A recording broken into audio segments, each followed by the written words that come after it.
महाराष्ट्र के पोर्ट से कनेक्ट होता जा रहा है। इंफ्रास्ट्रक्चर के साथ साथ यूपी में सरकारी सोच और अप्रोच में ईज ऑफ डूइंग बिजनेस के लिए सार्थक बदलाव आया है। साथियों, आज यूपी एक आशा, एक उम्मीद बन चुका है। भारत अगर आज दुनिया के लिए ब्राइट स्पॉट है तो यूपी भारत के ग्रोथ को ड्राइव करने वाला एक अहम नेतृत्व दे रहा है। साथियों, आप सभी इंडस्ट्री के दिग्गज यहां हैं। आप में से अधिकतर को एक लंबा अनुभव भी है। दुनिया की वर्तमान स्थिति भी आप सभी से छुपी नहीं है। आप भारत की इकोनॉमी के आज के सामर्थ्य और यहां के मैक्रो और माइक्रो इकोनॉमिक फंडामेंटल्स को भी बहुत बारीकी से देख रहे हैं। आखिर पैंडेमिक और वॉर के शॉक के बाहर निकलकर भारत फास्टेस्ट ग्रोइंग इकोनॉमी कैसे बना है। आज दुनिया की हर क्रेडिबल वॉइस ये मानती है कि भारत की अर्थव्यवस्था ऐसे ही तेजी से आगे बढ़ती रहेगी। आखिर ऐसा क्या हुआ कि वैश्विक संकट के इस दौर में भारत ने न सिर्फ रेजिलियंस दिखाया बल्कि रिकवरी भी उतनी ही तेजी से की। साथियों, इसके पीछे सबसे बड़ा कारण है भारतीयों का खुद पर बढ़ता भरोसा, खुद पर आत्मविश्वास। आज भारत के यूथ की सोच में, भारत के समाज की सोच और एस्पिरेशंस में एक बड़ा बदलाव देखने को मिल रहा है। आज भारत का हर नागरिक ज्यादा से ज्यादा विकास होते देखना चाहता है। वो अब भारत को जल्द से जल्द विकसित होते देखना चाहता है। भारत के समाज की एस्पिरेशंस आज सरकारों को भी पुश कर रही है और यही एस्पिरेशंस विकास के कार्यों में भी गति ला रही है। और साथियों, मत भूलिए कि आज आप जिस राज्य में बैठे हैं उसकी आबादी करीब 25 करोड़ है। दुनिया के बड़े बड़े देशों से भी ज्यादा सामर्थ्य अकेले उत्तर प्रदेश में है। पूरे भारत की तरह ही आज यूपी में एक बहुत बड़ी एस्पिरेशनल सोसाइटी आपका इंतजार कर रही है। साथियों, आज भारत में सोशल, फिजिकल और डिजिटल इंफ्रास्ट्रक्चर पर जो काम हुआ उसका बड़ा लाभ यूपी को भी मिला है। इस कारण आज यहां समाज सोशली एंड फाइनेंशियली बहुत अधिक इंक्लूसिव हो चुका है, कनेक्टेड हो चुका है। एक मार्केट के रूप में भारत अब सीमलेस हो रहा है। सरकारी प्रक्रियाएं भी सरल हो रही है।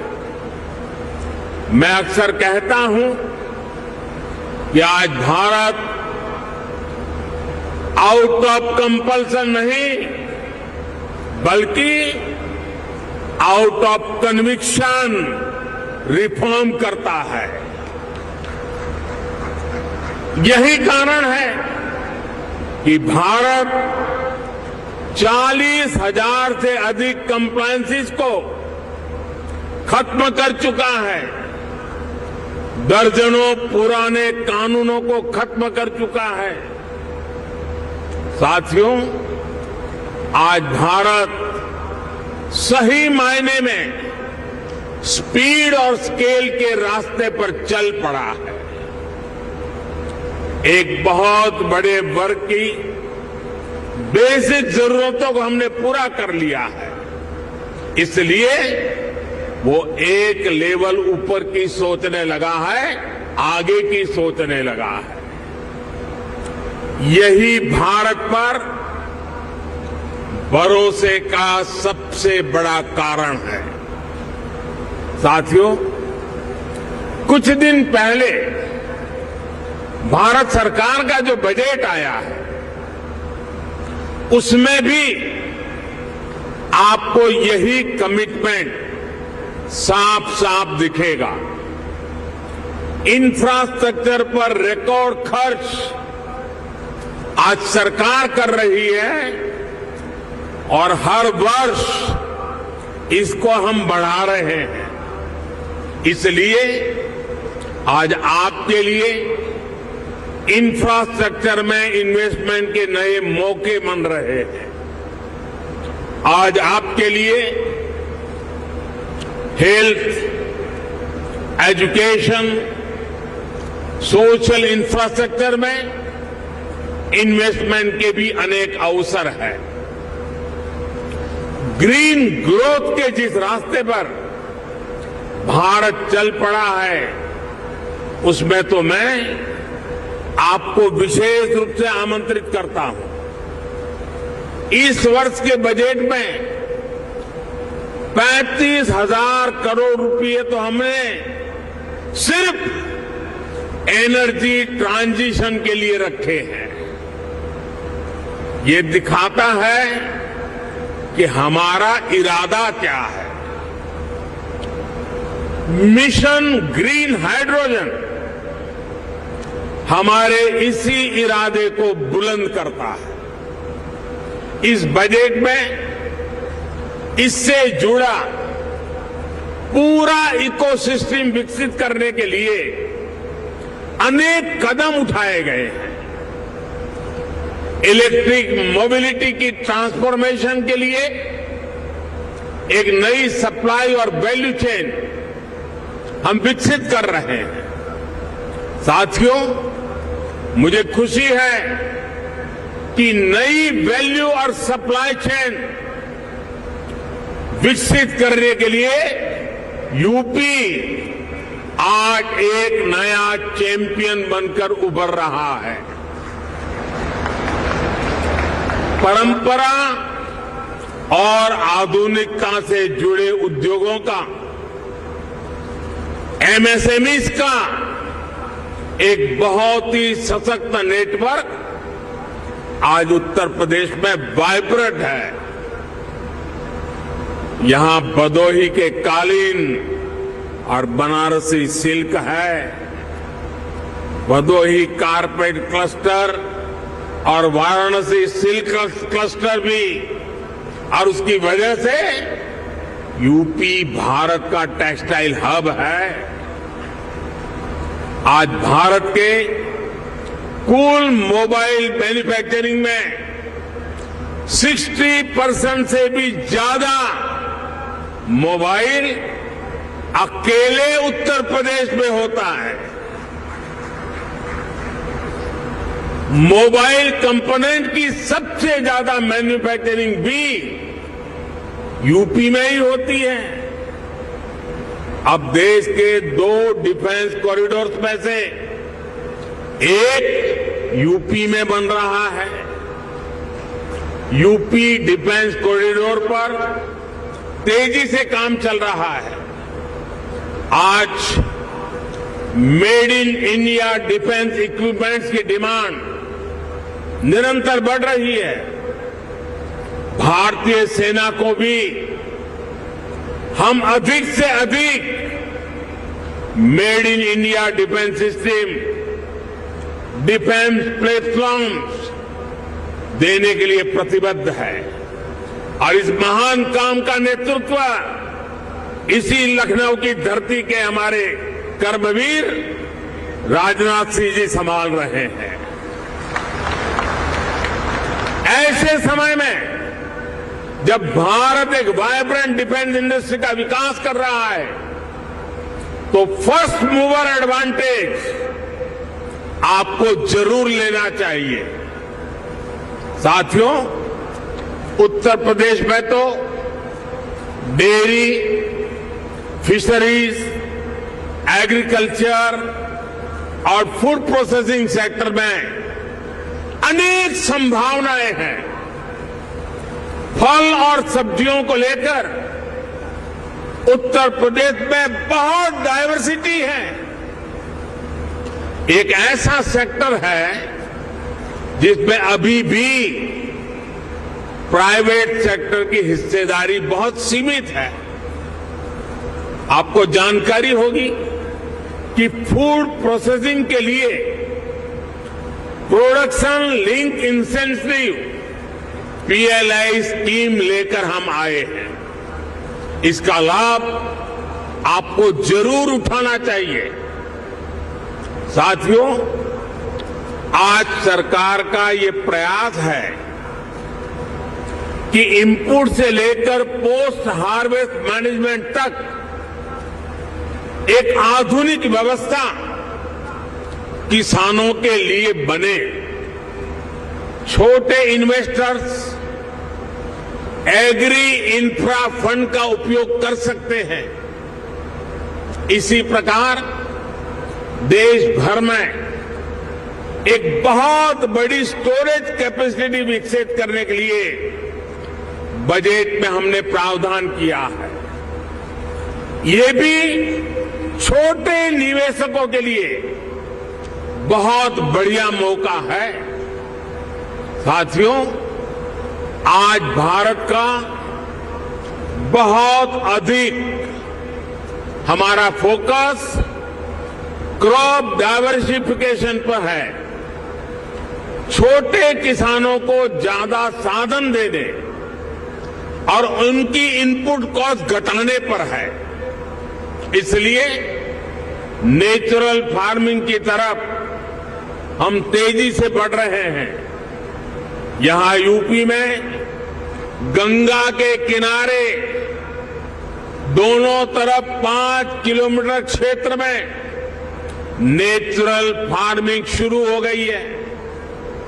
अब इस वर्ष के बजट में हमने किसानों की मदद के लिए 10,000 बायो इनपुट रिसोर्स सेंटर बनाने की घोषणा की है। ये नेचुरल फार्मिंग को और अधिक प्रोत्साहित करेगा। इसमें भी प्राइवेट एंटरप्रेन्योर्स के लिए इन्वेस्टमेंट की अनेक संभावनाएं हैं। साथियों, भारत में एक और नया अभियान हमारे मिलेट्स को लेकर के शुरू हुआ है। भारत के ये मिलेट्स आमतौर पर लोगों की भाषा में उसको मोटा अनाज कहते हैं और उसकी कई वैरायटीज है।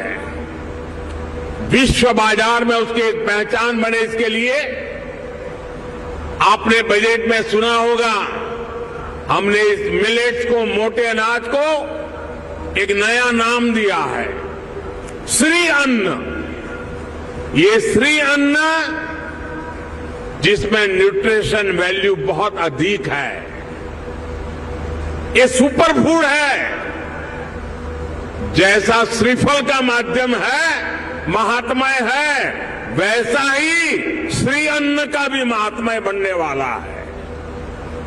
हमारे ये प्रयास है कि भारत का श्री अन्न ग्लोबल न्यूट्रिशन सिक्योरिटी को एड्रेस करे। दुनिया इस वर्ष को इंटरनेशनल ईयर ऑफ मिलेट के रूप में भी मना रही है। इसलिए एक तरफ हम किसानों को श्री अन्न के उत्पादन के लिए मोटिवेट कर रहे हैं, वहीं दूसरी तरफ इसके लिए ग्लोबल मार्केट का भी विस्तार कर रहे हैं। फूड प्रोसेसिंग सेक्टर से जुड़े साथी रेडी टू ईट और रेडी टू कुक श्री अन्न के प्रोडक्ट्स में संभावनाएं तलाश सकते हैं और मानव जाति की बड़ी सेवा भी कर सकते हैं। साथियों, उत्तर प्रदेश में एक और विषय में बहुत प्रशंसनीय काम हुआ है। ये काम एजुकेशन और स्किल डेवलपमेंट से जुड़ा है। Mahayogi Guru Gorakhnath Ayush university, Atal Bihari Vajpayee health university, Raja Mahendra Pratap Singh university, major Dhyanchand sports university, ऐसे अनेक संस्थान अलग अलग स्किल्स के लिए युवाओं को तैयार करेंगे। मुझे बताया गया है कि स्किल डेवलपमेंट मिशन के तहत अभी तक यूपी के 16 लाख से अधिक युवाओं को अलग अलग स्किल्स में ट्रेन किया गया है। यूपी सरकार ने पीजीआई लखनऊ, आईआईटी कानपुर में आर्टिफिशियल इंटेलिजेंस से जुड़े कोर्सेज भी शुरू किए हैं। और मैं जब अभी आ रहा था तो शिक्षा का जिनकी जिम्मे होती है, हमारी गवर्नर साहिबान चांसलर के रूप में वो काम देखती हैं, उन्होंने मुझे बताया कि उत्तर प्रदेश के लिए बड़े गर्व की बात है कि नेक एक्रेडिटेशन में इस बार उत्तर प्रदेश की 4 यूनिवर्सिटीज ने हिंदुस्तान को अपना लोहा मनवा दिया है। मैं शिक्षा जगत से जुड़े लोगों को और चांसलर मैडम को हृदय से अभिनंदन करता हूं। देश के स्टार्टअप रिवॉल्यूशन में भी यूपी की भूमिका लगातार बढ़ रही है। आने वाले कुछ वर्षों में 100 इंक्यूबेटर्स और 3 state of the art centres को स्थापित करने का लक्ष्य यूपी सरकार ने रखा है। यानी यहां आने वाले इन्वेस्टर्स को टैलेंटेड और स्किल युवाओं का एक बहुत बड़ा पूल भी मिलने जा रहा है। साथियों, एक तरफ डबल इंजन सरकार का इरादा और दूसरी तरफ संभावनाओं से भरा उत्तर प्रदेश, इससे बेहतर पार्टनरशिप हो ही नहीं सकती। ये जो समय है इसको हमें गंवाना नहीं चाहिए।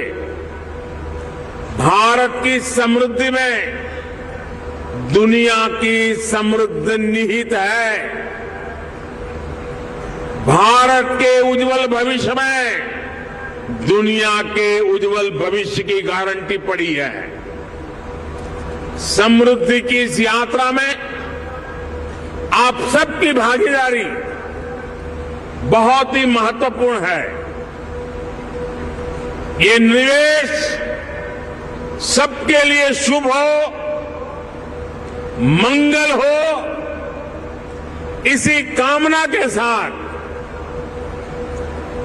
इन्वेस्टमेंट के लिए आगे आए हुए देश और दुनिया के सभी इन्वेस्टर्स को मैं अनेक अनेक शुभकामनाएं देता हूं और उत्तर प्रदेश के एमपी के नाते मैं आपको भरोसा देता हूं कि उत्तर प्रदेश की आज की सरकार, उत्तर प्रदेश की आज की ब्यूरोक्रेसी प्रगति के राह पर दृढ़ संकल्प होकर के चल पड़ी है।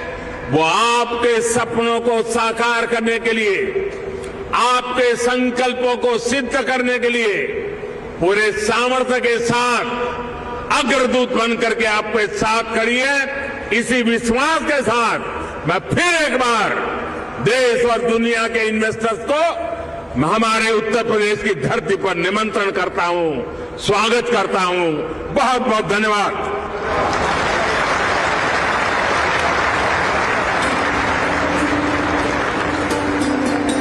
बहुत बहुत धन्यवाद माननीय प्रधानमंत्री जी।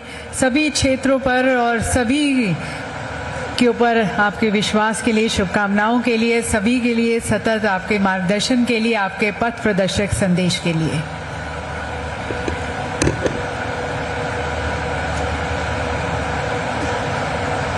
देवी सज्जनों, माननीय प्रधानमंत्री जी के विचारों ने, उनके अंतर्दृष्टि में हमें एक राह दिखाई है आगे और बढ़ने की, और एक सभी में नया उत्साह, नया जोश, नई ऊर्जा भरी है।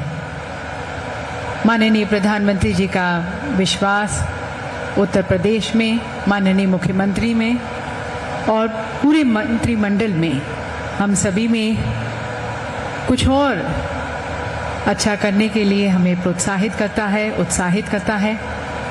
साथ साथ सभी क्षेत्रों में माननीय प्रधानमंत्री जी ने जैसा कहा कि भारत ऊंची उड़ान भरने को तैयार है, और हमें यकीन है उनके कुशल नेतृत्व में भारत और बढ़ेगा और खिलेगा और विश्व पटल पर अपना नाम और जागृत करेगा। प्रधानमंत्री जी कुछ नहीं for this video, but for all the minute details from the biggest court cases, hit that subscribe button.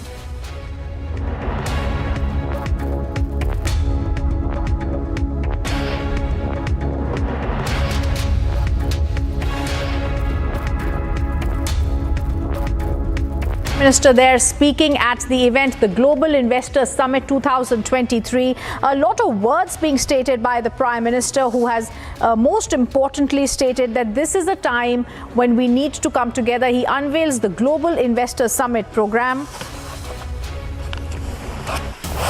And the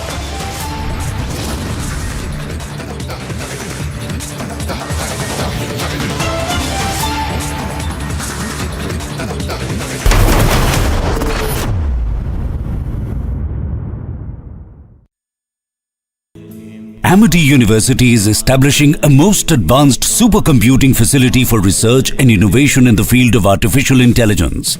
Scientists and researchers passionate to make a difference in the field of artificial intelligence are invited to contact at ai@amity.edu.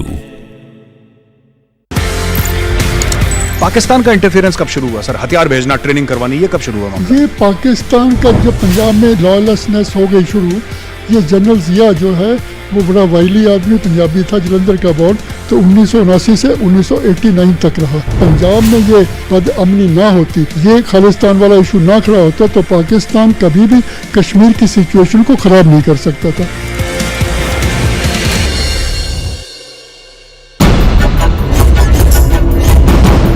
Mysterious deaths in the heart of Odisha. The inside story. Russians in Raigada, Republic Originals this weekend. 1984 में होता है operation blue star. ये क्यों करा golden temple का operation, और क्या ये दूसरी तरीके से करा जा सकता था? 3 मीटिंग हुई, 25 मई, 27 और 29 मई। मिसेस गांधी के साथ 2 मीटिंग। जनरल वद्दा की जो 25 और 27 की मीटिंग थी, उसने कहा था हम गोल्डन टेम्पल को चारों तरफ सराउंड कर लेंगे, पानी काट देंगे, बिजली काट देंगे, और भूखे मरेंगे तो अपने आप सरेंडर कर लेंगे। और ब्लू स्टार में भी SFF कमांडो जनरल सुंदर जी ने मंगवाई थी। पाकिस्तान का इंटरफेरेंस कब शुरू हुआ सर? हथियार भेजना, ट्रेनिंग करवानी, ये कब शुरू हुआ मामला? ये पाकिस्तान का जब पंजाब में लॉलेसनेस हो गई शुरू, ये जनरल जिया जो है वो बड़ा वाइली आदमी पंजाबी था, जलंधर का बॉर्न, तो 1979 से 1989 तक रहा। पंजाब में ये बदअमनी ना होती, ये खालिस्तान वाला इशू ना खड़ा होता, तो पाकिस्तान कभी भी कश्मीर की सिचुएशन को ख़राब नहीं कर सकता था।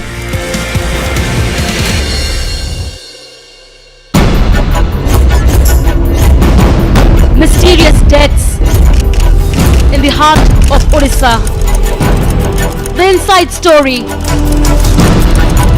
Russians in Raigada, Republic Originals this weekend.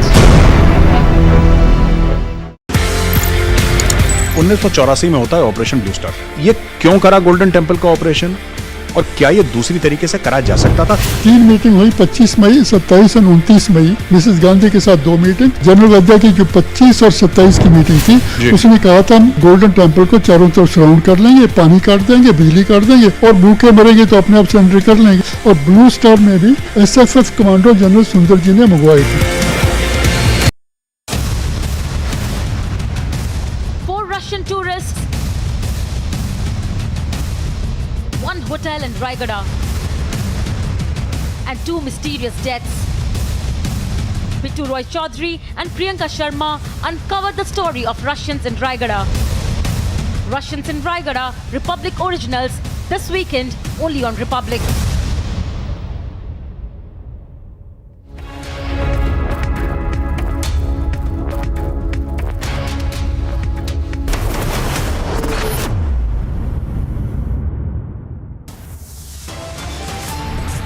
Adani versus Hindenburg controversy rages on. Report says Adani to now take the battle to America hires legal powerhouse.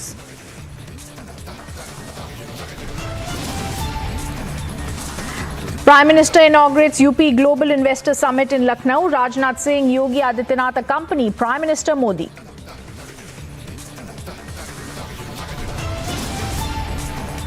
Prime Minister Modi in Mumbai set to inaugurate host of projects. Storm over blocked BBC documentary, top court to hear the plea.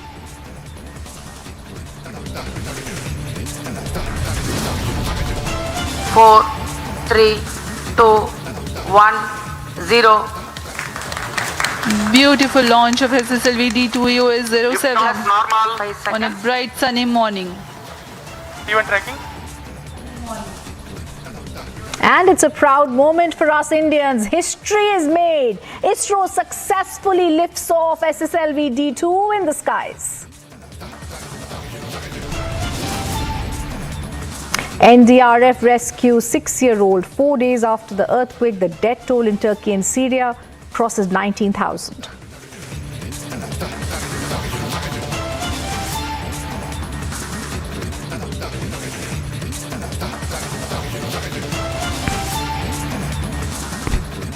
Very good morning. I'm Ridhumanan Bhardwaj. Welcome to Live and Breaking on Republic TV stream. Viewers, in a major embarrassment, our top focus going to be our breaking news. In a major embarrassment for the Rajasthan Chief Minister Ashok Gehlot. Although the Chief Minister Gehlot did a lot of branding before the budget, but when the budget was being read in the House, it was revealed it was embarrassingly for him the old budget. I want to go across to reactions on that, but first let me tell you, major embarrassment for the Rajasthan Chief Minister Ashok Gehlot. He tried to do a branding before his budget, but later, mortified, they found the budget that was being read was the old budget.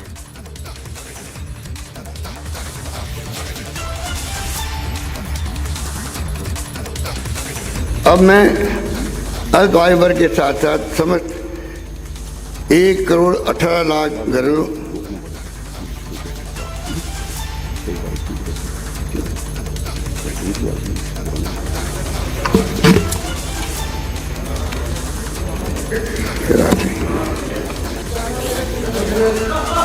एक minute, sorry, ये भी इतिहास बनना ही लिखा था, ये भी इतिहास बनना ही लिखा था।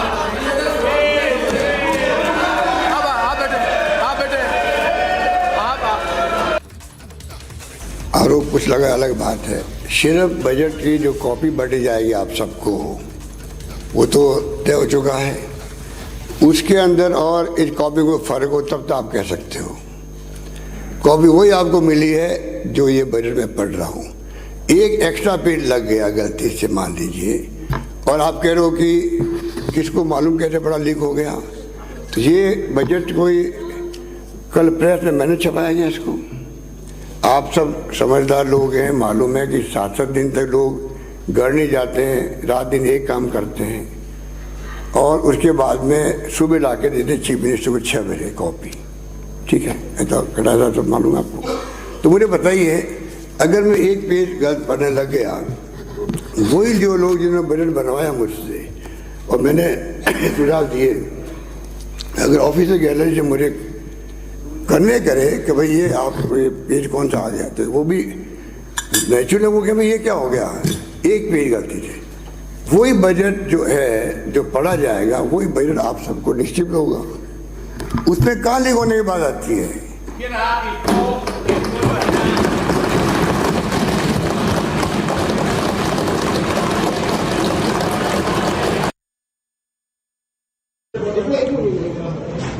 इशू लीक होने का, क्योंकि लीक नहीं हुआ है, ये तो इनके ऑफिसर्स के बीच में, पर इशू जो है वो ये है कि कोई मुख्यमंत्री बिना अपने बजट को पढ़े या देखे उस सुबह एक डॉक्यूमेंट को लेके आता है हाउस के अंदर, इतनी केयरलेसनेस के साथ।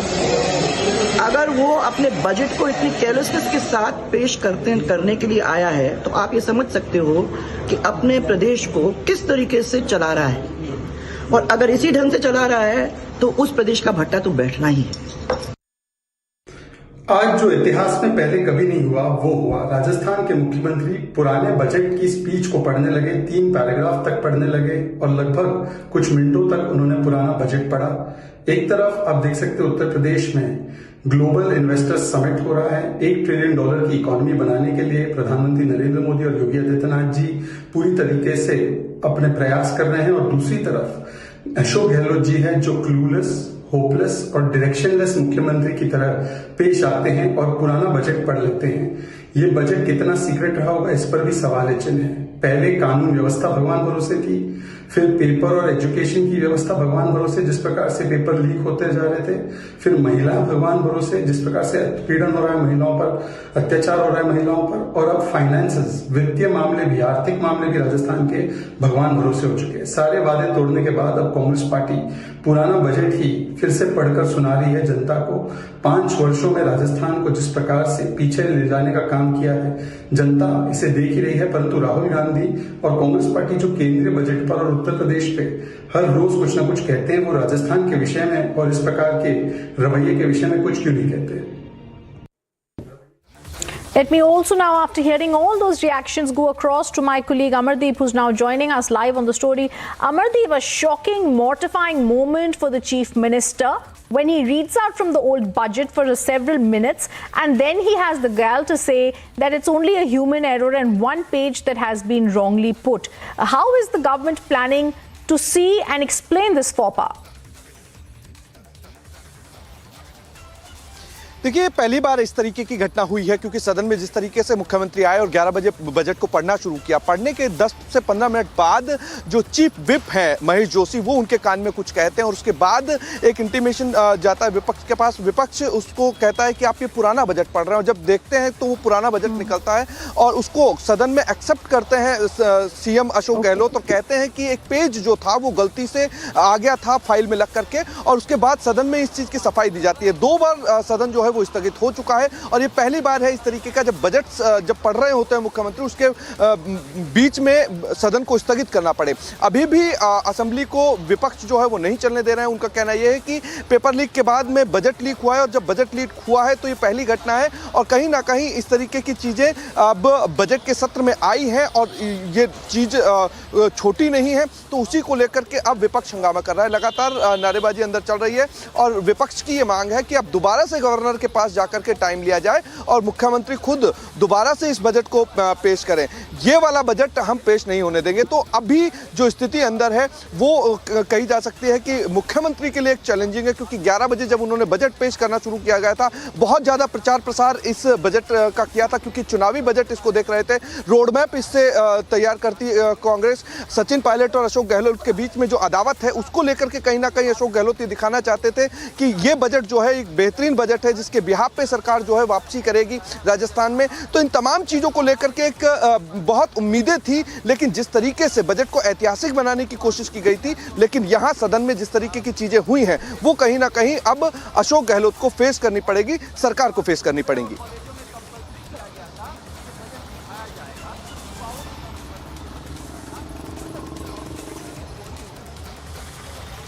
Absolutely. Thank you, Amardeep, for giving us those details. A major embarrassment for the Rajasthan Chief Minister, Ashok Gehlot, who read out and branded the old budget as the new budget.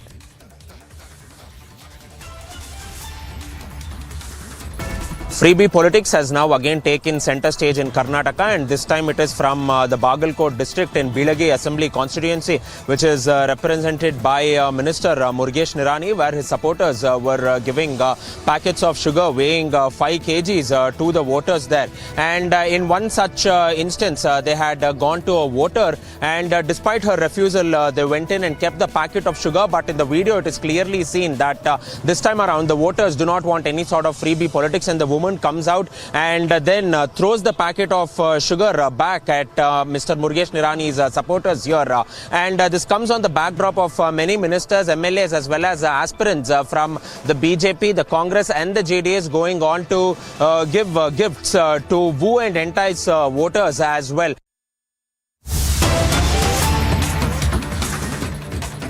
And let's tell you very shortly, the top court of the country is going to be hearing the BBC documentary Rao. A plea had been filed before them. The bench of Justice Sanjeev Khanna and Justice Sundaresh are going to hear today the Hindu Sena plea that is seeking a ban on the BBC. Viewers, remember earlier also the BBC case came up before the top court, which said that we will hear it in April.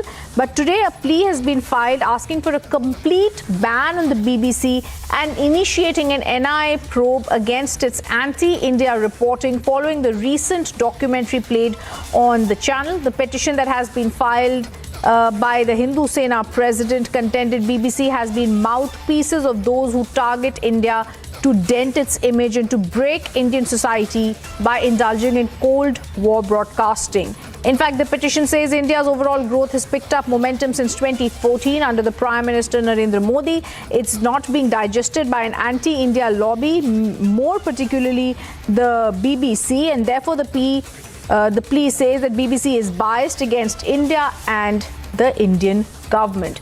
All this is going to be heard as the BBC storm is going to shortly be heard at the top court of the country. Remember earlier also the Supreme Court heard 2 petitions. One was by MP Mahua Moitra, the other was by journalist and an advocate, and the second was by ML Sharma. The Supreme Court had then directed the centre to produce the original record of its decision to take down tweets. That was questioning the tweets that had been taken down. It was dealing with these petitions. The centre, remember, had earlier directed the multiple YouTube videos and Twitter posts that had been sharing links to the controversial documentary to be taken down. This case is going to be coming up in April. Today we are hearing a separate plea that is demanding a complete ban on the BBC.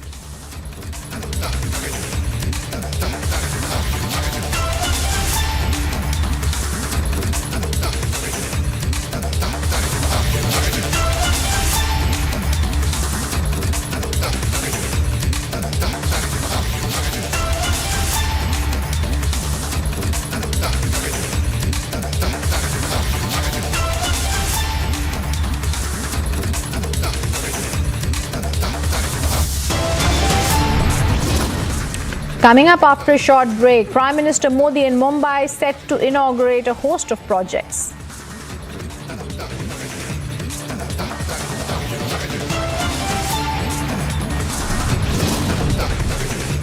NDRF rescues 6-year-old 4 days after the earthquake. Death toll in Turkey and Syria crosses 19,000.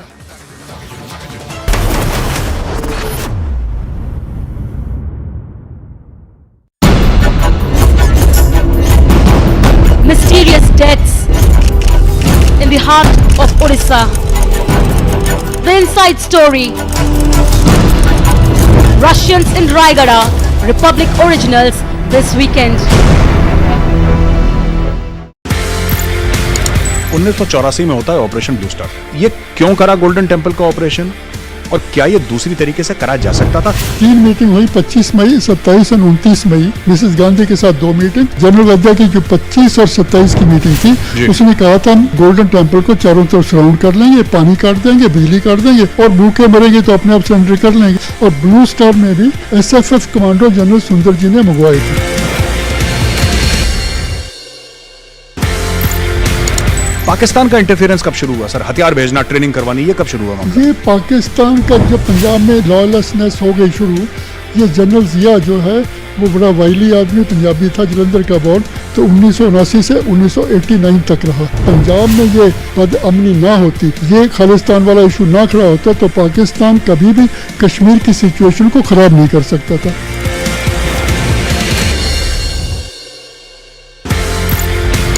1984 में होता है operation blue star. ये क्यों करा golden temple का operation और क्या ये दूसरी तरीके से करा जा सकता था? 3 मीटिंग हुई 25 मई, 27 और 29 मई। मिसेस गांधी के साथ 2 मीटिंग। जनरल वद्दा की जो 25 और 27 की मीटिंग थी, उसने कहा था हम गोल्डन टेम्पल को चारों तरफ सराउंड कर लेंगे, पानी काट देंगे, बिजली काट देंगे और भूखे मरेंगे तो अपने आप सरेंडर कर लेंगे। और ब्लू स्टार में भी SFF कमांडो जनरल सुंदर जी ने मंगवाई थी।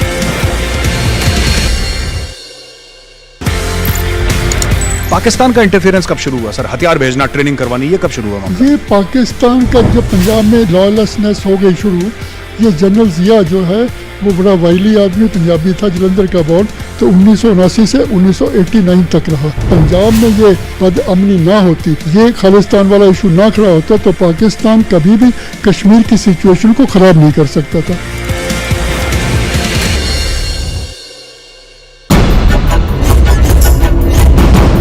Mysterious deaths in the heart of Odisha. The inside story.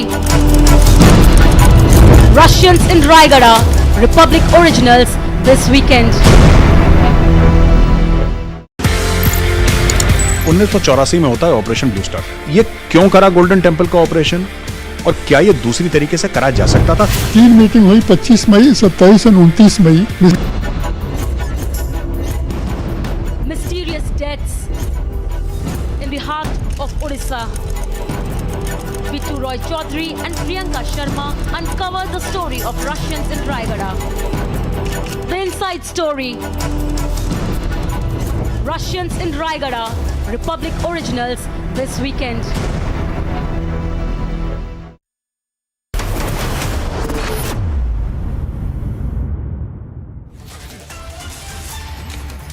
And viewers, we get you some more breaking news that's just come in. For the first time in India, lithium deposits have been found. They've been found in Riyasi district of Jammu. And the news that's just coming in, lithium deposits in Riyasi have also been approved by the Geological Survey of India. The GSI, in fact, has found 5.9 million tons of lithium inferred resources in Salal Haimana area of Riyasi. A big leap, and this is also coming in where I'm going to try and get in Gursimran joining us from Jammu. For the first time in India, lithium deposits found. They are found in district of Jammu and have also been approved by the Geological Survey of India. In fact, the GSI has found 5.9 million tons of lithium inferred resources in Salai Haimana area of Riyasi. I want to go across to Gursimran, who's live with us. Gursimran, give us more details.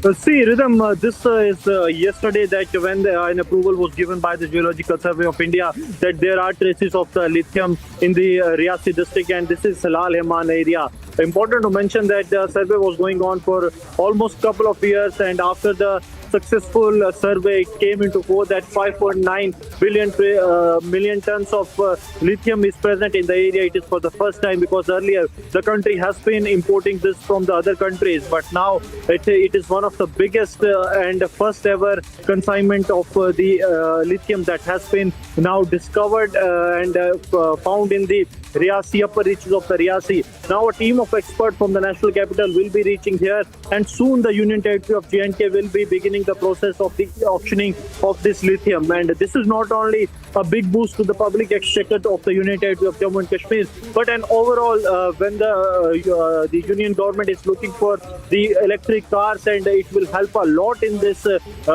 direction when it comes to the use of lithium. While we have been importing it for a long from the other countries, now it will be from the Riyasi district of Jammu, where reserves have been found. 5.9 million tons is the reserves that have been found now, and the locals of the area are also really very happy that what we used to import from the Australia and other countries has been found in their area, and they are saying that we will be extending full cooperation and hope that this will also bring the employment to the local population. But overall, for the first time that lithium has been found in the rocks that are found in the Salar Hilam area. In fact, this is a big news coming in, Gursimran. I want to ask you one more question. This is going to be seen as a catalyst to the EV boom that India wants to get. And, there are the entire batteries that are made out of lithium. The price is quite high. So India has a long way that wanted to catch up. Ankit is also joining us, Gursimran. Before I come back to you, Ankit, this is going to be seen as a huge, boost for India and the EV catalyst also. It's going to be pushing the domestic battery production and also an effort to break China's hold on the market. Absolutely. You cannot underplay the long-term ramifications of this. India so far imports, like Gursimran says, all its lithium requirements, but this finding, 5.9 million tons, is among the largest reserves that are currently around the world. Chile is the largest reserves. It's about 9.3 as per estimates. And then you don't have anyone else until about 3 million tons, which is Australia. Of course, you still need to exploit those reserves. And so the overall production at this time, Rhythm, is only about 100,000 tons per annum. And so if India, which now appears to have a very large amount of reserves, can turn a producer, can start extracting that lithium, then we can have our own domestic lithium-ion battery manufacturing facilities, and that will really bring down costs. It will increase scale. So it is a long-term strategic win also for India. There are a couple of sectors in which right now they're called the new oil. Data is the new oil, lithium-ion batteries are the new oil, semiconductors are the new oil, and so this finding in Jammu and Kashmir's Riyasi cannot really be underplayed for that reason, although it has a long way to go towards fruition, but it's a very important finding. I think it's absolutely amazing and a big boost for India as the Mines Ministry comes out with this initiative. Gursimran and I thank you and Ankit for being with us, and this is something that's going to definitely be giving a boost to EV production in India.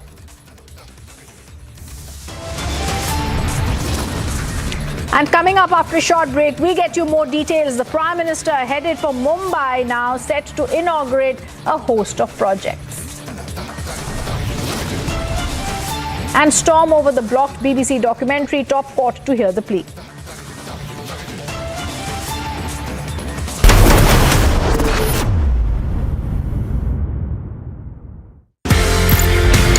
(1984) में होता है operation blue star. ये क्यों करा golden temple का operation, और क्या ये दूसरी तरीके से करा जा सकता था? 3 मीटिंग हुई, 25 मई, 27 और 29 मई। मिसेस गांधी के साथ 2 मीटिंग। जनरल वद्दा की जो 25 और 27 की मीटिंग थी, उसने कहा था हम गोल्डन टेम्पल को चारों तरफ सराउंड कर लेंगे, पानी काट देंगे, बिजली काट देंगे, और भूखे मरेंगे तो अपने आप सरेंडर कर लेंगे। और ब्लू स्टार में भी SFF कमांडो जनरल सुंदर जी ने मंगवाई थी। पाकिस्तान का इंटरफेरेंस कब शुरू हुआ सर? हथियार भेजना, ट्रेनिंग करवानी, ये कब शुरू हुआ? ये पाकिस्तान का जब पंजाब में लॉलेसनेस हो गई शुरू, ये जनरल जिया जो है वो बड़ा वाइली आदमी पंजाबी था, जलंधर का बॉर्न, तो 1979 से 1989 तक रहा। पंजाब में ये बदअमनी ना होती, ये खालिस्तान वाला इशू ना खड़ा होता तो पाकिस्तान कभी भी कश्मीर की सिचुएशन को खराब नहीं कर सकता था।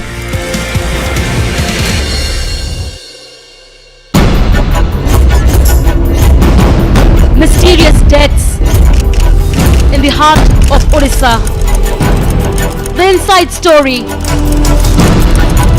Russians in Raigada, Republic originals this weekend. 1984 में होता है ऑपरेशन ब्लू स्टार। ये क्यों करा गोल्डन टेम्पल का ऑपरेशन, और क्या ये दूसरी तरीके से करा जा सकता था? 3 मीटिंग हुई, 25 मई, 27 और 29 मई। मिसेस गांधी के साथ 2 मीटिंग। जनरल वद्दा की जो 25 और 27 की मीटिंग थी, उसने कहा था हम गोल्डन टेम्पल को चारों तरफ सराउंड कर लेंगे, पानी काट देंगे, बिजली काट देंगे और भूखे मरेंगे तो अपने आप सरेंडर कर लेंगे। और ब्लू स्टार में भी SFF कमांडो जनरल सुंदर जी ने मंगवाई थी।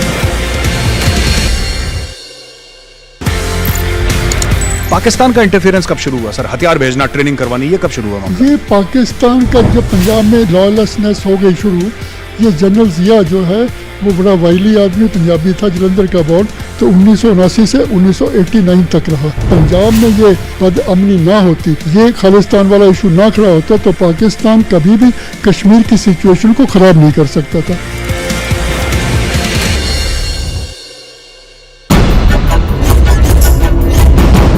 Mysterious deaths in the heart of Odisha. The inside story. Russians in Raigada, Republic originals this weekend. 1984 में होता है ऑपरेशन ब्लू स्टार। ये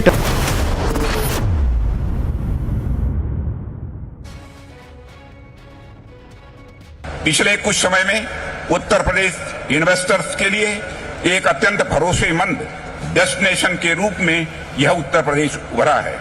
प्रदेश के बहुत ही लगनशील और कर्मठ मुख्यमंत्री श्री योगी आदित्यनाथ के नेतृत्व में यूपी ने अपने नाम यानी अप को लगातार सार्थक किया है। अब यूपी मतलब हेल्थ अप, यूपी मतलब एजुकेशन अप, यूपी मतलब स्किल अप, यूपी मतलब इंफ्रास्ट्रक्चर अप, यूपी मतलब इन्वेस्टमेंट अप और यूपी मतलब इन्वेस्टमेंट का रिटर्न अप, यह हो गया है। आज भारत विश्व में इन्वेस्टमेंट का मोस्ट अट्रैक्टिव डेस्टिनेशन बन चुका है। मेरा यह विश्वास है कि दुनिया की विकास की धुरी भारत की अर्थव्यवस्था बनेगी और उसमें उत्तर प्रदेश एक प्रभावी ग्रोथ इंजन की भूमिका निभाएगा। यूपी राइजिंग यानी अप राइजिंग और इंडिया राइजिंग एक ही सिक्के के दो पहलू हैं। And coming up after a short break, we get you more details of the Adani versus Hindenburg controversy that rages on. Reports viewers now say Adani is to take the battle to US. He hires top legal powerhouse. And NDRF rescues a 6-year-old 4 days after the earthquake. Death toll in Turkey and Syria crosses 19,000.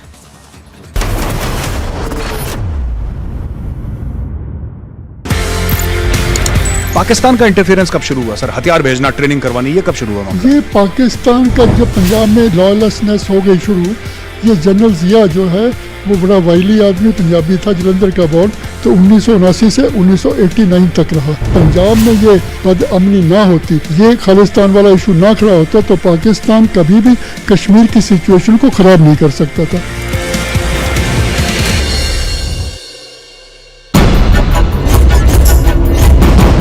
Mysterious deaths in the heart of Odisha. The inside story. Russians in Raigada, Republic originals this weekend. 1984 में होता है operation blue star. ये क्यों करा golden temple का operation, और क्या ये दूसरी तरीके से करा जा सकता था? 3 मीटिंग हुई 25 मई, 27 और 29 मई। मिसेस गांधी के साथ 2 मीटिंग। जनरल वद्रा की जो 25 और 27 की मीटिंग थी, उसने कहा था हम गोल्डन टेम्पल को चारों तरफ सराउंड कर लेंगे, पानी काट देंगे, बिजली काट देंगे और भूखे मरेंगे तो अपने आप सरेंडर कर लेंगे। और ब्लू स्टार में भी SFF कमांडो जनरल सुंदर जी ने मंगवाई थी। पाकिस्तान का इंटरफेरेंस कब शुरू हुआ सर? हथियार भेजना, ट्रेनिंग करवानी, ये कब शुरू हुआ मामला? ये पाकिस्तान का जब पंजाब में लॉयलेसनेस हो गई शुरू, ये जनरल जिया जो है वो बड़ा वाइली आदमी पंजाबी था, जलंधर का बॉर्न, तो 1979 से 1989 तक रहा। पंजाब में ये बदअमनी ना होती, ये खालिस्तान वाला इशू ना खड़ा होता तो पाकिस्तान कभी भी कश्मीर की सिचुएशन को खराब नहीं कर सकता था।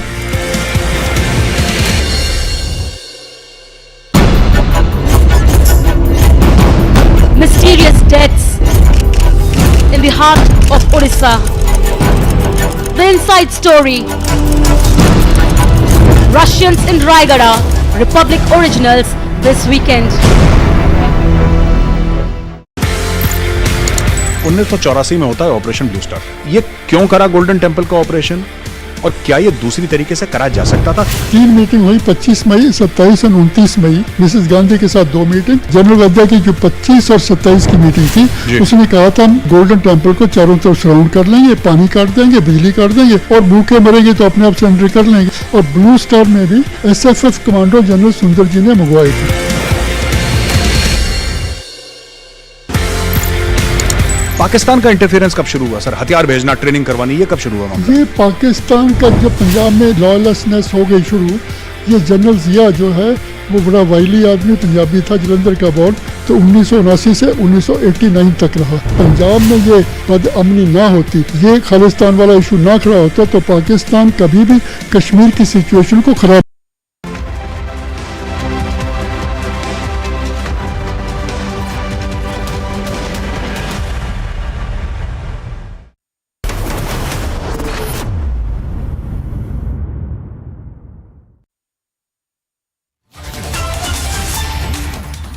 Good afternoon. Welcome to Republic TV. I'm Ridhumanan Bhardwaj. Viewers, we keep you on all the updates. First, when it comes to Prime Minister Modi, who's been now going to Mumbai. We're also going to tell you the greatest details that are coming in on the BBC dossier. The Supreme Court was hearing another plea today, and what's happened in that, we're going to give you ahead. First up, a look at our top headlines. Adani versus Hindenburg controversy rages on. Reports say Adani to now take the battle to America, hires legal powerhouse. Prime Minister inaugurates UP Global Investors Summit in Lucknow. Rajnath Singh, Yogi Adityanath had accompanied Prime Minister Modi.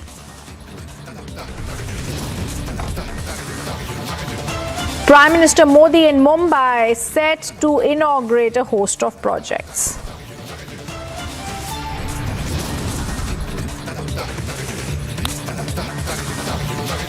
Storm over blocked BBC documentary. Top court is going to hear the plea. Has heard the plea.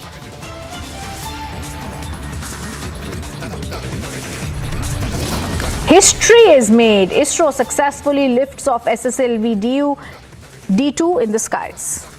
Beautiful launch of SSLV D2 US07.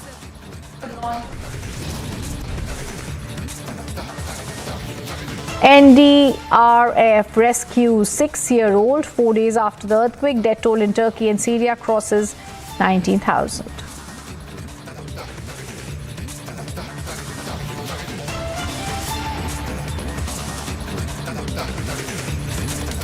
And there's breaking news that's coming in from the Supreme Court, viewers. Now, there was a petition filed before them asking for a complete ban on the BBC. The breaking news that's coming in, the Supreme Court bench of Justice Sanjeev Khanna and Justice Sundaresh that heard this particular plea have now stated that this plea is dismissed. And the reason they've said is it's completely without any, it's misconceived, has no merit, and therefore it's dismissed. The PIL had sought a complete ban on the BBC from operating in India, and keeping in mind that the petition seems to have been flawed, the top court of the country says that this petition is misconceived and does not have merit. Please also at this time remember that earlier the BBC, the Supreme Court in fact, on another petition against the BBC has already given central government a notice, and that date has been put for April to hear the matter. Remember also earlier, after the controversial documentary had been put out, the centre had issued directions for blocking multiple YouTube videos and Twitter posts that shared links. The court had declined to drag into the issue of students who were being punished for airing the documentary, but they issued a notice the last time and said counter affidavit will be filed in that, and the case will be heard in April. So there are several pleas that had been filed before the Supreme Court on the BBC case, but this particular one, I do believe, in my personal opinion, was a bit far-fetched. So the Supreme Court bench of Justice Sanjeev Khanna and Justice Sundaresh, who heard this plea, have dismissed it in a moment of seconds. This also shows the frivolity of filing this particular plea, and it could also be seen as several PILs that are filed today are for publicity.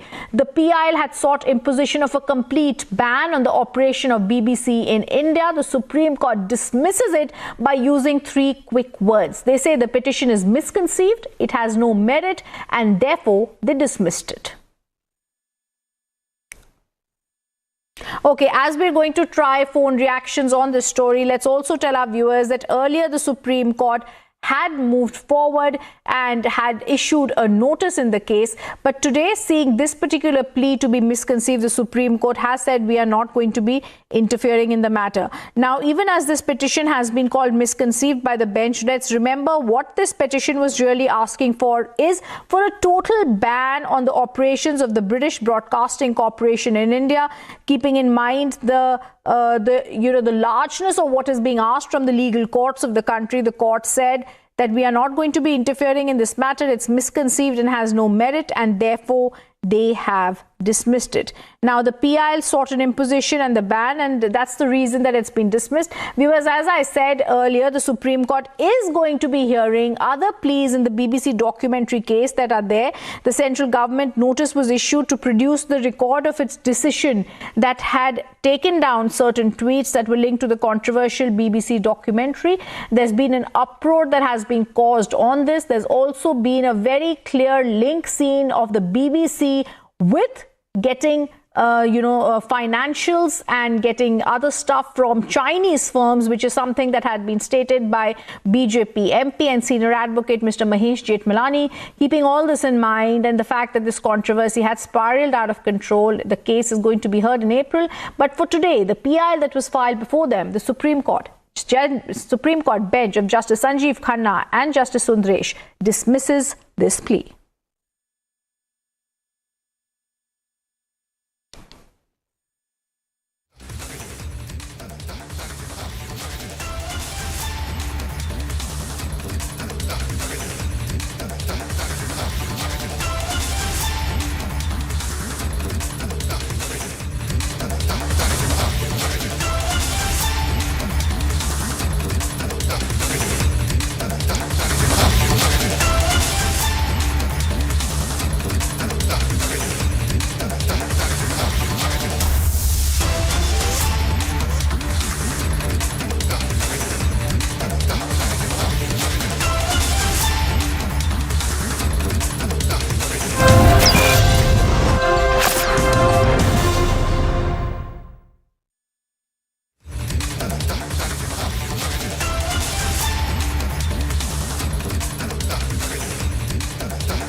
And let's tell you, there's also news that's coming in right now. Indian business tycoon Gautam Adani's company has hired activism defense law firm Wachtel, Lipton, Rosen and Katz as it weathers the storm following US-based short seller firm Hindenburg's revelations in its report, where it alleged Adani Group of indulging in corporate fraud. Keeping that in mind, they have now hired a top law firm. Let me also go across to Niranjan, who's getting us all the latest details on this. Niranjan? Well, Rhythm, remember the conversation when the lawyer for the Adani Group, someone who's worked with the Adani Group very closely, Ryan Karanjewala, spoke to Republic TV's editor-in-chief Arnab Goswami. He spoke to Arnab a few days back, I think it was last week if I'm not wrong, when he spoke to Arnab and he said that the group is mulling action and the steps to be taken going forward. And I think they've started taking those steps. They're preparing themselves for this long legal battle. Now, Hindenburg Research had, when they had released a report, they had also dared Adani Group to sort of sue them in America, saying that it will be interesting because you will have to give out more details of your company.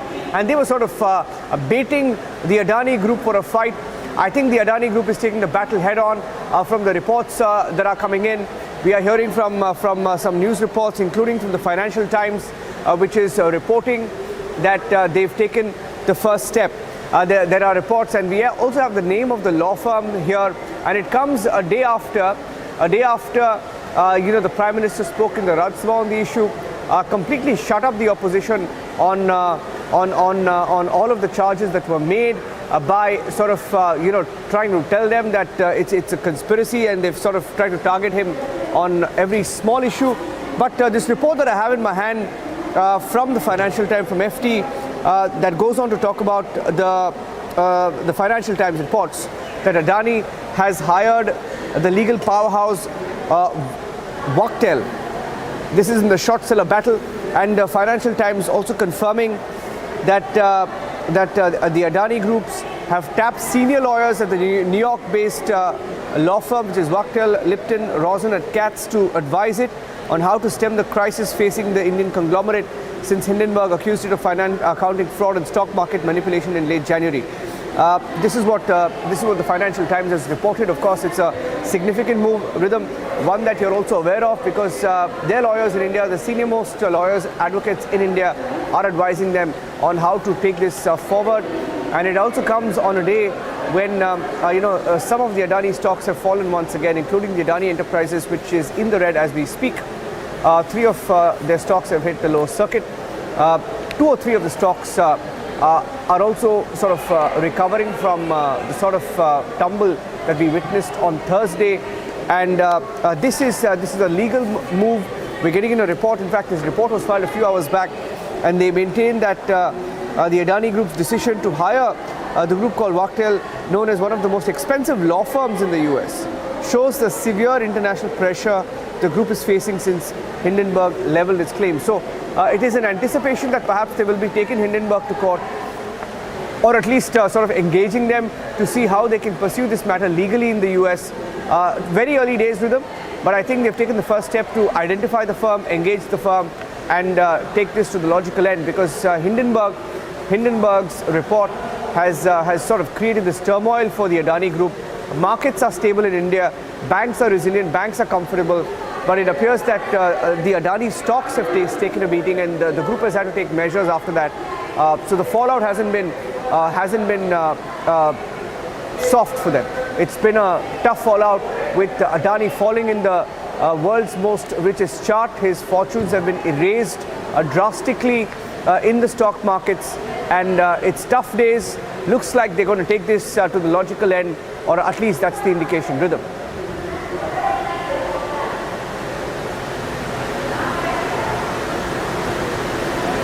And this is the news, Niranjan, that's coming in as we are speaking. And as you've said, a top law firm has been hired. One of the Wall Street's fiercest, I would say, defense law firms has now been hired by Gautam Adani, and they're going to reassure the investors about the conglomerate's health. We're also being told, as this report is coming out, Niranjan, that he's hired this law firm against the short seller Hindenburg Research, known to be one of the fiercest defense law firms. Wachtell has been hired. Now, there are reports that are also coming in, like you've been telling us, that they are trying to get further advisory support for the Adani Group, including crisis communication firm. So give us some details about what further can we expect, because we are being told, Niranjan, that they've also Wachtell, in fact, has also approached the conglomerate at the office of Cyril Amarchand Mangaldas firm that is leading the defense of the Adani Group. So Cyril Amarchand Mangaldas, the Indian firm that's going to represent Gautam Adani, and Cyril Shroff also, who's, we all know his daughter is married to Gautam Adani's son. So he's got the fiercest legal team to be defending him, Niranjan. Yeah, Rhythm, in fact, that's the point that I was going to come across to, because I wanted to draw your attention to this point that I hope I get the pronunciation correct. I'm not sure whether it's Wachtell or Wachtell, but they've been approached by the Adani Group's lawyers at the India-based Cyril Amarchand Mangaldas firm. I think you work very closely with them. You've studied law yourself, so you're aware of the firms that are dealing with this matter, and they're leading the defense of Adani in India. And people aware of the matter, according to this Financial Times report, also saying that it was Cyril Amarchand Mangaldas which sort of approached the New York-based group. So maybe Rhythm, in the course of the day, you will be able to pull out more details, and we'll bank on you to pull out more details of the legal strategy. Rhythm.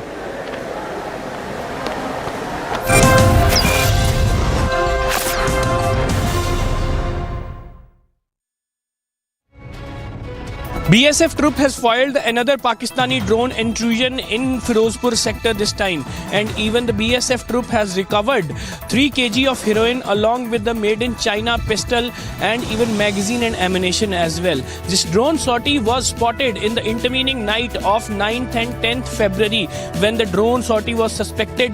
BSF troops has fired the drone and in fact pushed him back to the Pakistani territory, but drone has dropped the consignment of the drugs as well as weapons that has been recovered by the BSF. Every second day, BSF troops are foiling the intrusion of the Pakistani drones and even recovering the drugs as well as weapons that were dropped by the drone. And in fact, now the BSF, along with the help of local police, is investigating the matter and trying to find out the on-ground network of the Pakistani drug smugglers in the Indian territory as well. And now the further investigation will reveal who all are involved into this cross-border drug smuggling with the Pakistan, and in fact providing them the ground support and picking up the consignment of the Pakistani drones. Some news in brief now. Prime Minister Narendra Modi inaugurated the Uttar Pradesh Global Investor Summit 2023 today. The 2-day event in Lucknow is the flagship Invest Summit of the government of Uttar Pradesh. The summit also aims to seek investment from both domestic and foreign investors. While addressing the Uttar Pradesh Global Investor Summit 2023, Prime Minister Modi lauds Uttar Pradesh and said it has more potential than the most developed nations. He further added, in Uttar Pradesh, it's driving the growth of New India and has shown improvement in every field.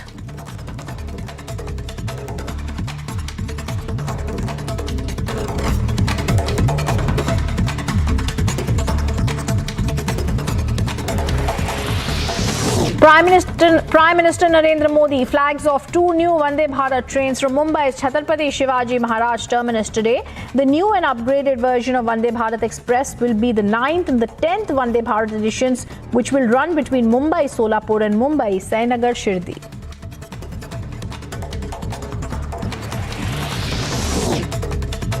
Indian Space Research Organisation launched the small satellite launch vehicle SSLV-D2 from the Satish Dhawan Space Centre at Sriharikota today. The successful launch has put ISRO's Earth Observation Satellite EO-707 and 2 co-passenger satellites into a 450-kilometre circular orbit around the Earth. In a major embarrassment for the Rajasthan Chief Minister Ashok Gehlot, he reread the old budget as the new budget today. Although the Chief Minister did a lot of branding before the budget, when the budget was being read, they all realized it's the old budget that he was reading out.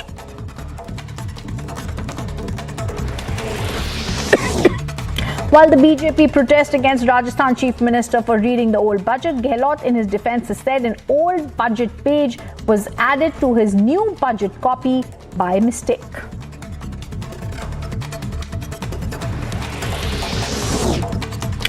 Madras High Court directs Tamil Nadu Police to permit RSS to take route marches in various districts across the state on public roads. Earlier, the court had allowed the rally with conditions. Court earlier said it would only be held indoors and in stadiums, but RSS said conditions weren't acceptable and had postponed the rally. And now a big win for RSS in Tamil Nadu as the court allows it. Ahead of the Karnataka Assembly polls, gift politics takes centre stage in Karnataka. Women refused to take sugar packets offered by supporters of the BJP leader. The incident was reported from Bilagi Assembly constituency in Bagalkot, where thousands of kgs of sugar were being distributed to voters as freebie in the constituency.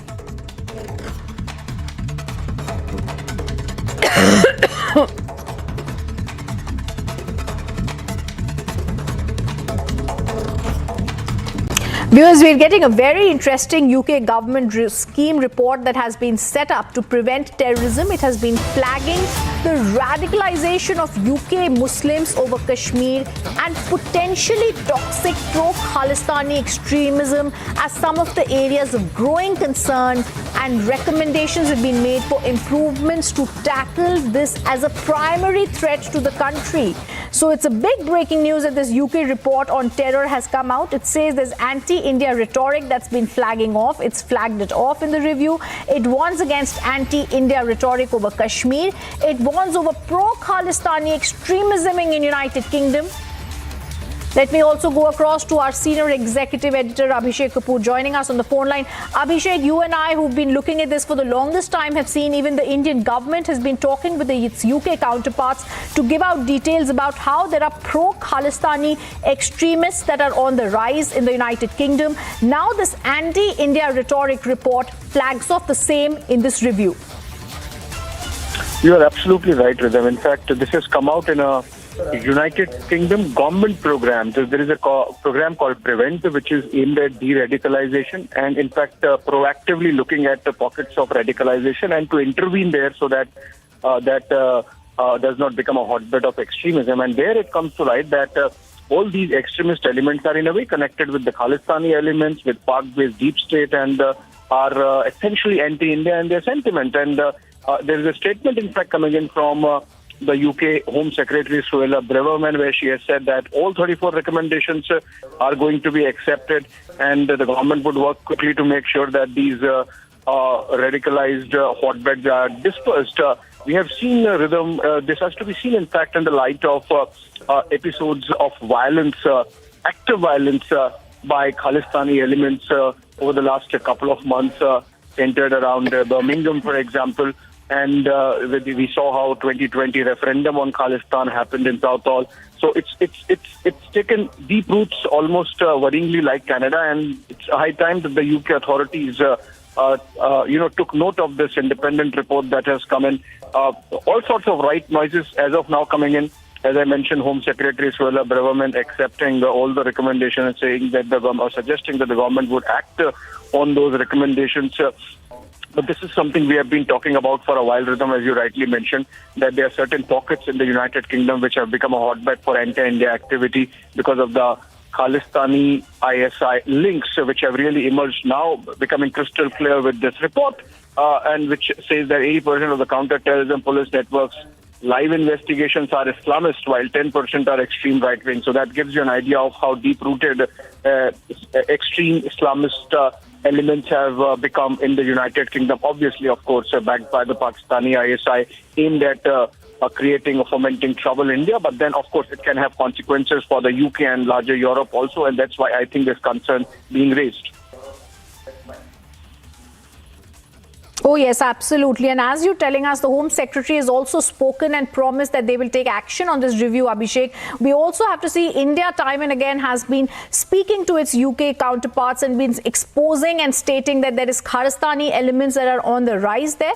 Now this report that we are talking with, one more question to you, Abhishek. This review is on the government's counter-terrorism strategy. How do you think they can make this something that is going to be seen as a permanent measure? Because even India has been trying to tell UK it is time to ensure that the Islamist extremism, which is a primary threat to United Kingdom also, and the pro-Khalistanis propagating false narratives on its soil should be stopped. Coming out, this is proactive. This is proactively looking at those areas where extremism and radicalism is or are spreading wings. And two, it gives suggestions as to how to deal with it. The second good aspect is that you have in the statement of Suella Braverman clearly suggesting that there is nothing anti-Islamic about tackling radical Islam and extremism. And in that sense, I think it becomes, ideally, it should now become a priority. We have seen consequences of, for example, absolutely peaceful Kerala sending hundreds of youths to Islamic State controlled areas because they just got radicalized. And we have some de-radicalization programs back home here as well. And hopefully the British authorities after this report would be really concerned at the manner in which this is spreading right under their nose and do something about it. There are recommendations. That's right. As the UK Home Secretary says, they are seriously looking at accepting and implementing those. Absolutely. Thank you, Abhishek, for giving us those details. Like you said, Home Secretary Suella Braverman has come out and said that they will ensure that all these measures are taken. आज भारत का हर नागरिक ज्यादा से ज्यादा विकास होते देखना चाहता है। वो अब भारत को जल्द से जल्द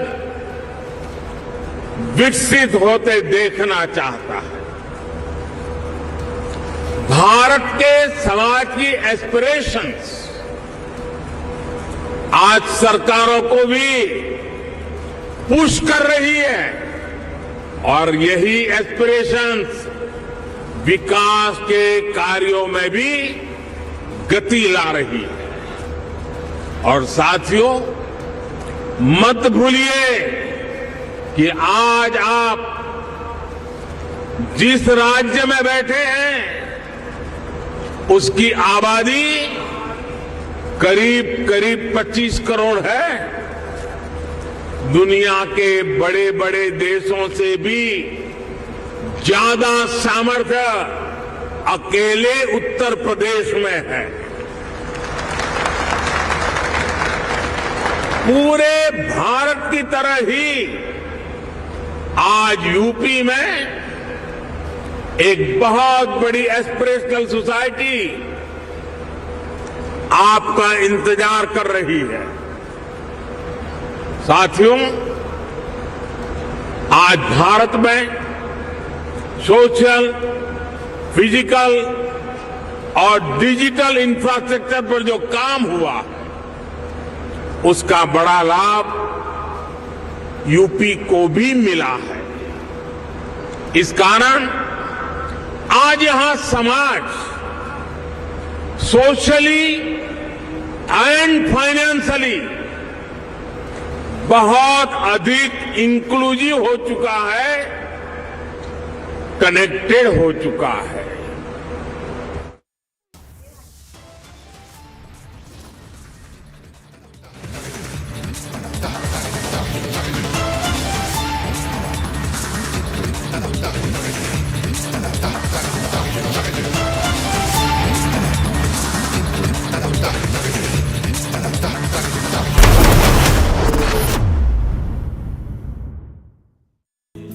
Amity University is establishing a most advanced supercomputing facility for research and innovation in the field of artificial intelligence. Scientists and researchers passionate to make a difference in the field of artificial intelligence are invited to contact at ai@amity.edu.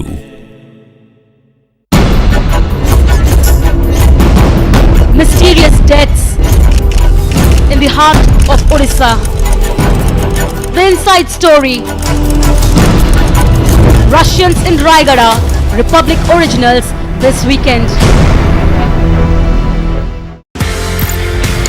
1984 में होता है operation blue star.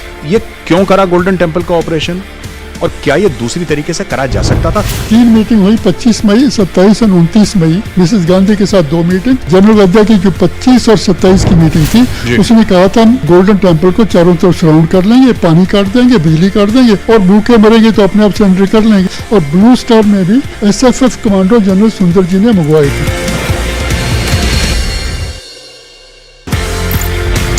Pakistan का interference कब शुरू हुआ sir? हथियार भेजना, training करवानी, ये कब शुरू हुआ? ये पाकिस्तान का जो पंजाब में लॉयलेसनेस हो गई शुरू, ये जनरल जिया जो है वो बड़ा वाइली आदमी पंजाबी था, जलंधर का बॉर्न, तो 1979 से 1989 तक रहा। पंजाब में ये बदअमनी ना होती, ये खालिस्तान वाला इशू ना खड़ा होता तो पाकिस्तान कभी भी कश्मीर की सिचुएशन को खराब नहीं कर सकता था।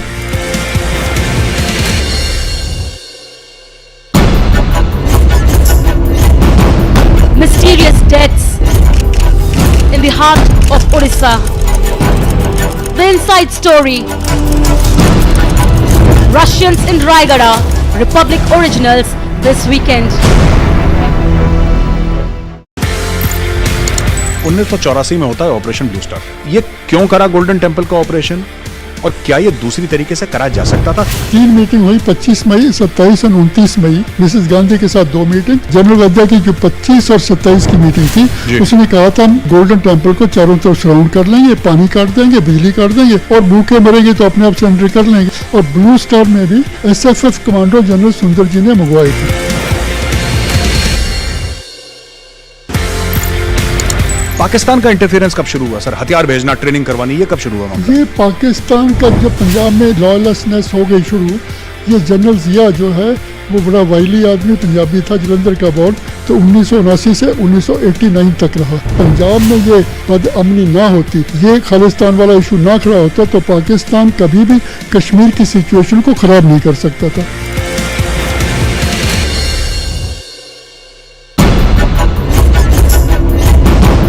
Mysterious deaths in the heart of Odisha. 4 Russian tourists, 1 hotel in Raigada, and 2 mysterious deaths. Bittu Roy Chaudhary and Priyanka Sharma uncovered the story of Russians in Raigada. Russians in Raigada, Republic Originals this weekend only on Republic. Pakistan का interference कब शुरू हुआ sir? हथियार भेजना, training करवानी, ये कब शुरू हुआ? ये पाकिस्तान का जब पंजाब में लॉयलेसनेस हो गई शुरू, ये जनरल जिया जो है वो बड़ा वाइली आदमी पंजाबी था, जलंधर का बॉर्न, तो 1979 से 1989 तक रहा। पंजाब में ये बदअमनी ना होती, ये खालिस्तान वाला इशू ना खड़ा होता, तो पाकिस्तान कभी भी कश्मीर की सिचुएशन को ख़राब नहीं कर सकता था।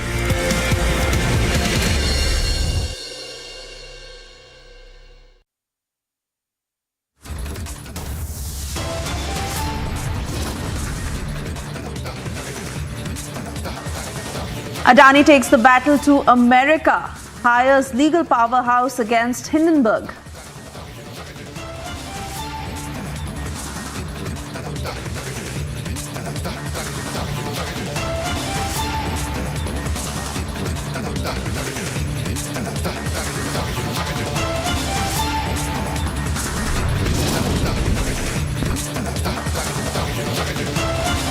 UK review warns of anti-India rhetoric, red flags pro-Khalistani and Pakistani elements. Long-standing and hasn't changed.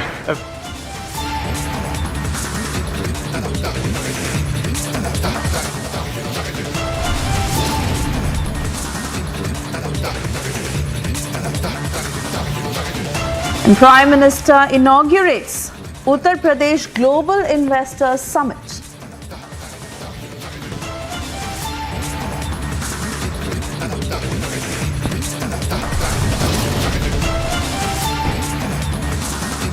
Gehlot reads out last year's budget, BJP hits out.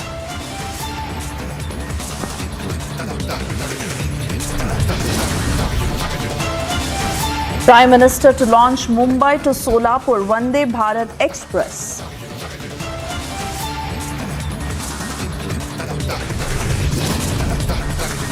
Rohit Sharma scores a ton against Australia in Test match.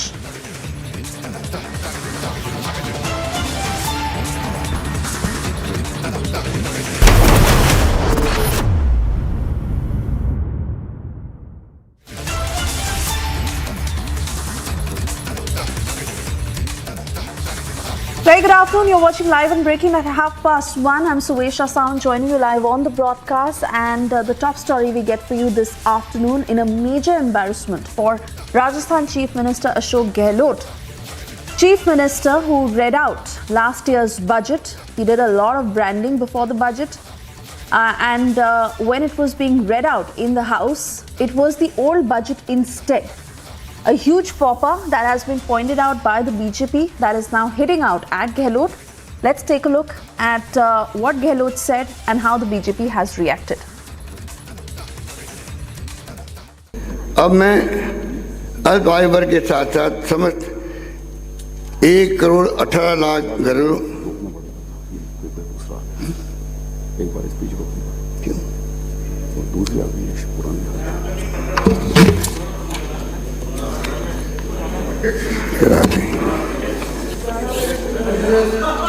एक minute, sorry, ये भी इतिहास बनना ही लिखा था, ये भी इतिहास बनना ही लिखा था।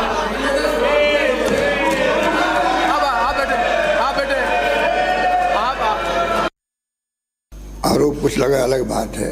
सिर्फ बजट की जो कॉपी बांटी जाएगी आप सबको, वो तो तय हो चुका है। उसके अंदर और इस कॉपी को फर्क हो तब तो आप कह सकते हो। कॉपी वही आपको मिली है जो ये बजट में पढ़ रहा हूँ। एक एक्स्ट्रा पेज लग गया गलती से मान लीजिए, और आप कह रहे हो कि किसको मालूम कैसे बड़ा लीक हो गया। तो ये बजट कोई कल प्रेस में मैंने छपाया गया इसको। आप सब समझदार लोग हैं, मालूम है कि 7-7 दिन तक लोग घर नहीं जाते हैं, रात दिन एक काम करते हैं, और उसके बाद में सुबह ला के देते चीफ मिनिस्टर को 6 बजे कॉपी।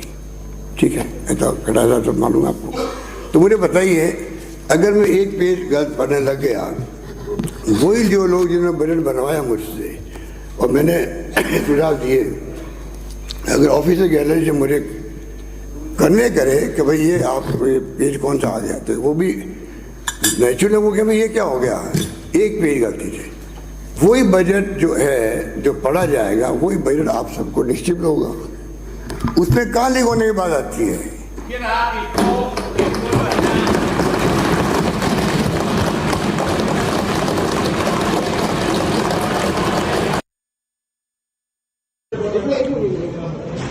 इशू लीक होने का, क्योंकि लीक नहीं हुआ है, ये तो इनके ऑफिसर्स के बीच में, पर इशू जो है वो ये है कि कोई मुख्यमंत्री बिना अपने बजट को पढ़े या देखे उस सुबह एक डॉक्यूमेंट को लेके आता है हाउस के अंदर, इतनी केयरलेसनेस के साथ।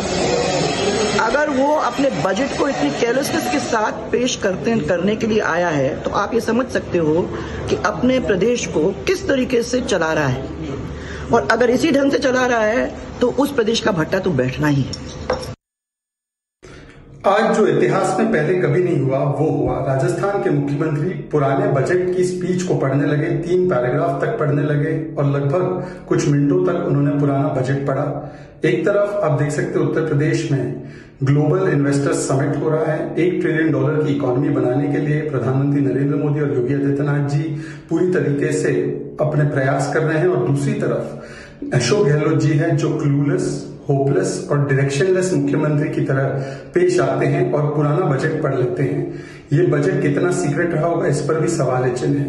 पहले कानून व्यवस्था भगवान भरोसे थी, फिर पेपर और एजुकेशन की व्यवस्था भगवान भरोसे, जिस प्रकार से पेपर लीक होते जा रहे थे, फिर महिला भगवान भरोसे, जिस प्रकार से उत्पीड़न हो रहा है महिलाओं पर, अत्याचार हो रहा है महिलाओं पर, और अब फाइनेंसेस, वित्तीय मामले भी, आर्थिक मामले भी राजस्थान के भगवान भरोसे हो चुके हैं। सारे वादे तोड़ने के बाद अब कांग्रेस पार्टी पुराना बजट ही फिर से पढ़कर सुना रही है जनता को।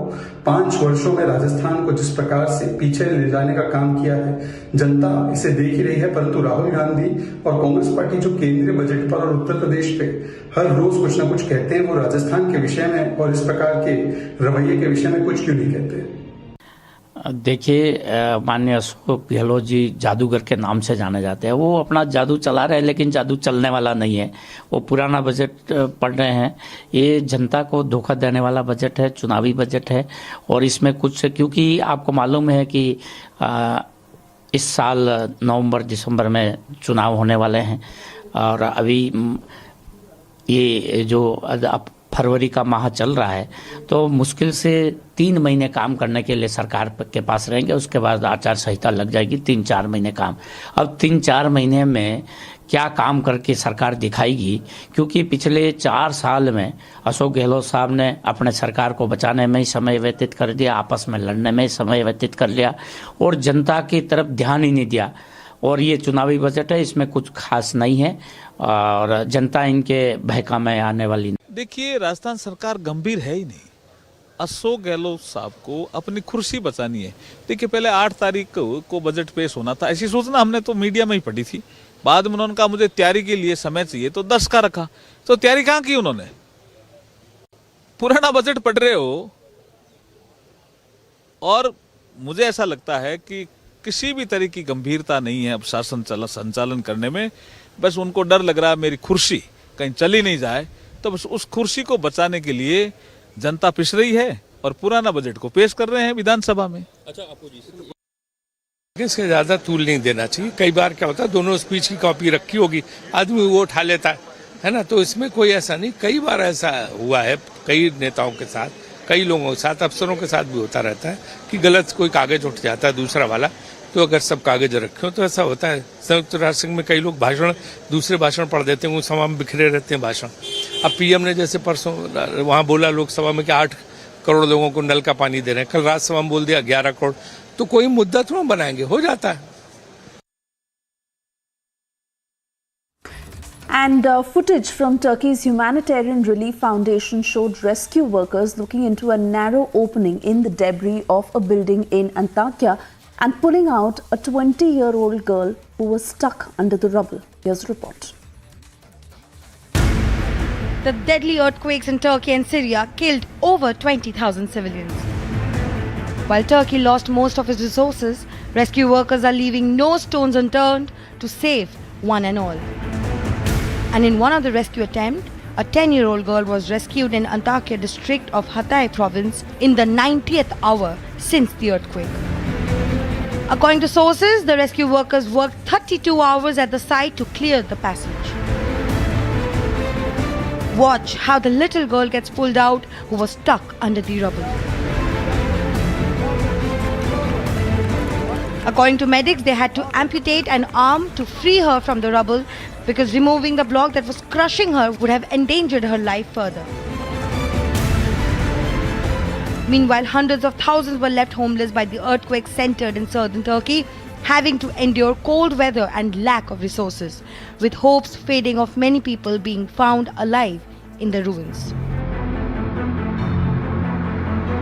The clock is ticking and the rescue workers are giving it all to save each and every life. The world is praying for Turkey. Republic is praying for Turkey. Agency report, Republic TV.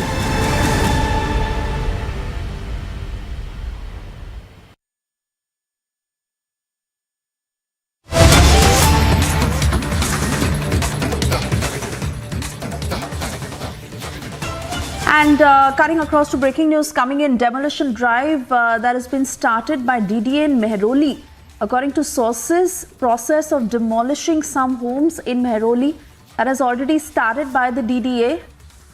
The administration says that all these houses were built illegally. Some voices coming in, let's listen in. जो कि इस मकान में रहते हैं और हमें मोहलत तो दीजिए आप 4 घंटे 5 घंटे 1-2 दिन की मोहलत तो दीजिए।